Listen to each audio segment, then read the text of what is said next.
Hello, in this brief tutorial, I'm going to be going over how to use Microsoft Bookings. Now, Bookings is great for setting up appointments and having people set appointments up with you.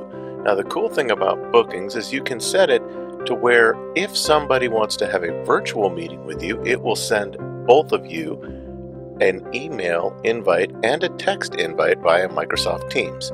So first, let's go ahead and get this thing installed. We're going to click on Office 365. And then I'm going to click right here on this waffle. I've already got Bookings installed, but if you don't, you'll click on All Apps, and it'll show you all the different available things that are covered under our Microsoft contract. I'm going to say Bookings, and it brings me into Bookings. You see right here, this is the most recent set of bookings that I did. I'm going to create a new one, so I'm going to click on the down arrow. I'm going to say New. I'm going to call this set of meetings Schedule Time with Dr. K. Okay, and continue. Once I've got this set, I'm going to add a logo. Got a picture on here somewhere. I'm going to use this one. This is back when I was young and good looking. Schedule time with me. Now it's going to ask me to add a bunch of information. Now let's get to business information.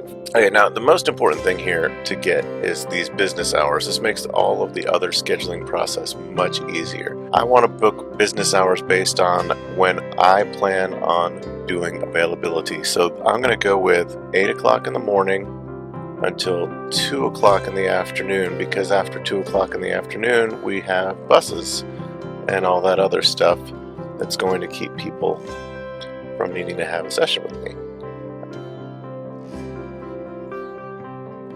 Require that they have an Office 365 account from my organization to book. Now, if you're booking conferences with parents, you're not going to check that box, because if you have that box checked, parents will not be able to book with you. But for the sake of this session, I only want teachers to be able to book time with me, so they're going to need their Office 365 account. Time increments, I'm going to do 30 minutes. These sessions that I'm booking for right now are milestone prep lessons.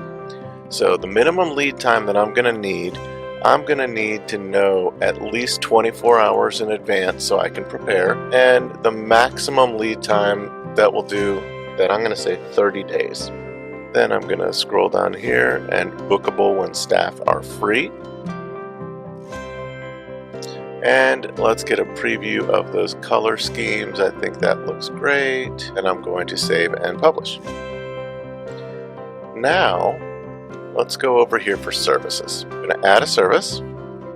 My service name for this is going to be Milestone Prep Lesson. Description will be either face-to-face or virtual instruction on Milestone Prep.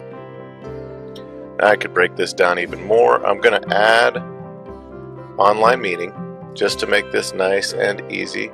0 hours and 30 minutes. Okay, now this option of buffering your time so customers can't book, the way that I prefer to do that is to just book things off on my Outlook calendar if there's something that I don't want people to book. Okay, the default price, I'm going to just say price not set, because there is no price. Now I can put any additional stuff in here. I'm going to put a little note, let me know if there's anything special that you want me to work on with your class. Because this is my calendar, the only staff that I'm going to have is me. Now, if this were going to be a team, I can add other people to this calendar, but I'm going to go ahead and save. And now that I've got this, I'm going to delete the initial consult thing because I don't need that. When I click on the booking page, let me show you what it's going to look like. So when somebody wants to book a lesson with me, they can see these are the times that I have available for 30-minute blocks. Once they book something with me, it will send them a Teams invite. Let's say they book the 8:30. It'll send them a Teams invite. It'll send me a Teams invite as well. So that way we can both meet up at that time and have that lesson. Once you've created and published your page, please click on Copy. What that's going to do is that's going to give people a link that they can use to schedule an appointment with you. Once we've got everything set, we should be ready to have people book lessons with us. And that is how we're going to use Microsoft Bookings. Thank you so much. I hope you've enjoyed this tutorial, and there will be plenty more to come.